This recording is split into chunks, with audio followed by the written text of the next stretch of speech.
Oh, hola, ¿cómo están? Me llamo Leonardo di Serpiero da Vinci, o también conocido como Leonardo da Vinci. Yo nací el 15 de abril de 1542 en Florencia, Italia. Yo fui un pintor, un anatomista, un filósofo, un pintor, un escultor, muchas cosas. En lo que mayormente me conocen es por inventor y pintor, ya que yo pinté la Mona Lisa y también inventé varios productos como el helicóptero, el paracaídas, entre otras cosas.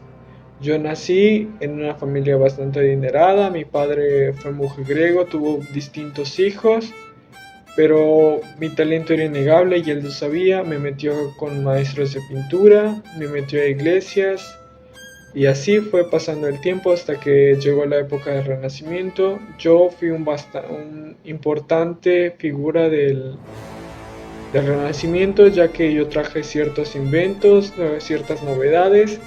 Fui bastante avanzado para la época.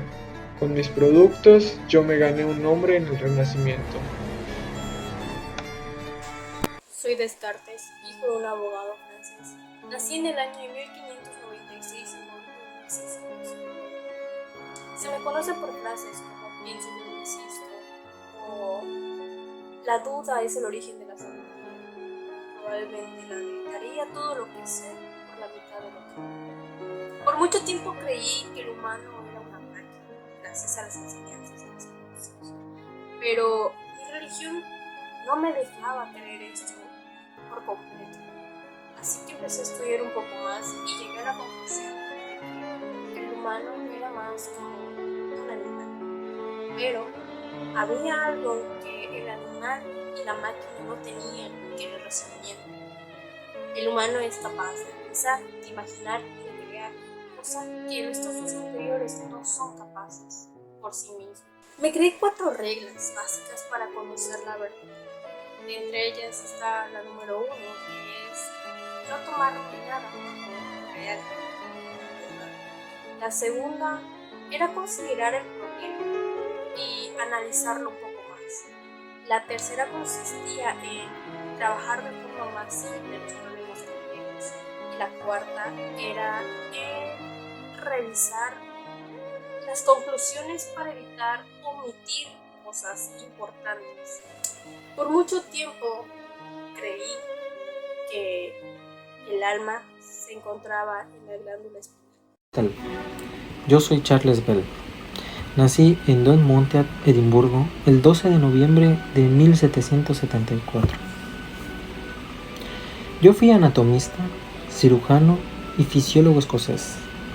Estudié la anatomía y la fisiología del sistema nervioso usando la electricidad. Establecí la diferencia entre los nervios motores sensoriales y sensitivos. Tuve una desagradable lucha porque se me reconociera la prioridad del descubrimiento con François Magendie. Mis investigaciones ocurrieron años antes que las de Magendie. Se dieron a conocer en un folleto privado de distribución limitada y se basaron más en inferencias de la anatomía que en la experimentación real. Pero Magendie estaba en lo correcto y yo no. Y que mi nombre sea asociado al de Magendie, conocido hoy en día como la Ley Bell-Magendie, es más una consecuencia de mi reclamo público y de mis escandalosos amigos que la calidad de mis investigaciones. Escribí mi idea 11 años antes de la obra de Magendie, pero la distribuí en forma privada a no más de 100 colegas. Yo tenía amigos influyentes y juntos iniciamos una campaña contra Magendie cuando éste publicó su trabajo. Pero Magendie reconoció el valor de mi investigación, pero se negó a aceptar que yo fui el primero en descubrir la distinción crucial entre las funciones sensoriales y motoras.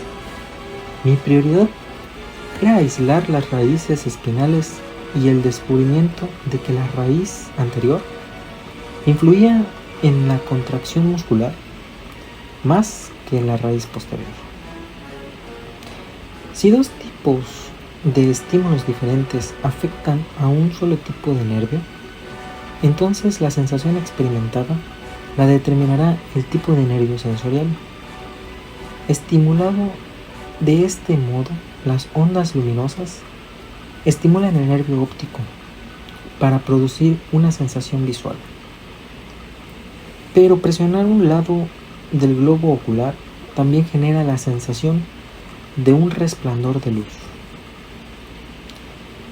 Y según mi teoría, los pacientes con cataratas suelen describir que ven una chispa de fuego cuando la aguja del cirujano perfora el ojo. Esta idea que tuve llegó a conocerse como la doctrina de las energías específicas de los nervios, y aunque mi texto de 1811 una vez más tiene prioridad cronológica, el reconocimiento se lo llevó otra persona, Johannes Müller, quien explicó con mayor detalle la doctrina de las energías específicas y la desarrolló de manera más completa que yo. Mi muerte se dio el 28 de abril de 1842 en North Hollow, Worcestershire, Inglaterra. Muchas gracias. Y entonces esto implica esto y... hola, ¿qué tal? Soy Franz Joseph Gall. Tal vez me conozcan muchos de ustedes por mi mayor grande aportación, que ha sido la frenología. O bueno, tal vez en la actualidad se considere una pseudociencia, pero he de decir que durante mi época fue, ¿cómo decirlo?, bastante controversial. Pero antes de entrar en ese asunto, déjenme hablarles un poco de mí. Fui un médico, anatomista, cirujano, nacido en Baden, Alemania. Fui el sexto de 12 hermanos y estudié en la escuela de Baden, y en 1977 me dediqué a estudiar medicina en Estrasburgo, donde fue principalmente donde surgió mi gusto por la anatomía comparada de el señor Johann Hermann. Y para el 1781 continué con mis estudios en Viena con el señor Maximilian Stolz, donde en el año 1785 recibí mi grado de doctor, mi doctorado en medicina. He de decir, no es por presumir, pero fui el primero en descubrir la materia gris dentro del cerebro y lo que contiene dentro de ella, que para la actualidad se le conoce como cuerpos celulares, si no me equivoco, y también las ramificaciones de materia blanca, que en la actualidad pues son llamados axones, ¿no? Entonces, durante mucho tiempo, en colaboración con el señor Johann Christoph Furheim, juntos creamos lo que podría ser considerado la pseudociencia bastante más controversial de los últimos tiempos, o por lo menos una de ellas, que es la frenología, la cual como tal implica que el cráneo humano como tal tiene ciertas características, ciertas regiones que determinan la personalidad de una persona. Entonces, de cuando era pequeño, me obsesioné a tal punto con el cráneo humano que comencé a notar un patrón en las personas. Me di cuenta que las personas que tenían los ojos más grandes eran muy buenos recordando algunas cosas. Entonces fue cuando ahí me obsesioné tanto que comencé a recolectar cráneos humanos y de animales. Para 1792, si no mal recuerdo, tendría alrededor de unos 300 más o menos.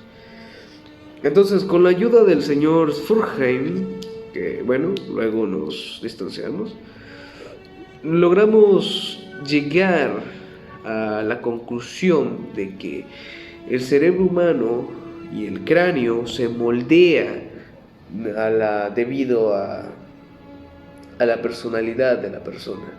De hecho, mi frenología como tal fue bastante utilizada en la época como un argumento racista y también sexista. Debido a que, por ejemplo, las personas de la raza negra, cierta parte del cráneo era diferente y de ahí se concluía que ellos estaban diseñados para el trabajo y para obedecer. O, por ejemplo, también un pensamiento muy popular de la época fue con las mujeres, de que cierta región del cerebro era más pequeña y por ende era menos inteligente que un cráneo masculino. También cabe recalcar que fui una de las primeras personas en entender que las circunvalaciones del cerebro como tal dependen de la especie. El cerebro como tal, la complejidad y el tipo dependerá completamente de qué tan complejo o qué tan grande es el cerebro de la especie en cuestión. Saben, durante mi época también confirmé el concepto de lo que ahora se conoce como la función contralateral, el cual consistía en identificar las fibras del cerebro que atraviesan de un lado a otro, o del lado contrario más bien. No sé si habrán escuchado que el cerebro, tu hemisferio derecho, controla tu parte izquierda del cuerpo y tu hemisferio izquierdo controla tu parte derecha. Entonces, principalmente esto es lo que se planteó con esta teoría como tal. También cabe recalcar que fui el primero en desarrollar pues lo que sería considerada la psicología comparada, debido a que me centré en los rasgos que se manifiestan en diferentes especies, como lo antes mencionado. Buen día, yo soy Santiago Ramón y Cajal. Nací el 1 de mayo de 1852 en Madrid, España. Me titulé como médico en la Universidad de Zaragoza. Y yo creo que una de mis aportaciones más grandes fue sobre la neurona como unidad básica del sistema nervioso. Yo, a diferencia de Golgi, no lean a Golgi, sus investigaciones son muy malas. Pero a diferencia de él, yo creo que esta unidad no está aparentada físicamente con otras unidades, sino en pequeñas proporciones. Esto me llevó a ganar el premio Nobel en 1906, compartido con Golgi, pero él no se lo merecía. Morí el 17 de octubre de 1934, a los 82 años. Hola, ¿qué tal? Yo soy Otto Lugi. Nací en Frankfurt, Alemania, un 3 de junio de 1873. Morí en la Navidad de 1961 en Nueva York. Fui un fisiólogo alemán. Fui educado en la Universidad de Múnich, en la Universidad de Viena, en la Universidad de Estamburgo. Pertenecí a la Academia Alemana de Ciencias Naturales Leopoldina. También fui miembro de la Academia de Ciencias de Baviera. Fui miembro de la Sociedad Real y se me reconoce por originar la teoría química de la transmisión nerviosa. Comencé los estudios de la misma a partir de una hipótesis de Elliot que defendía que el impulso nervioso se transmitía a través de una sustancia química. Demostré que en el sistema parasimpático la sustancia era la acetilcolina.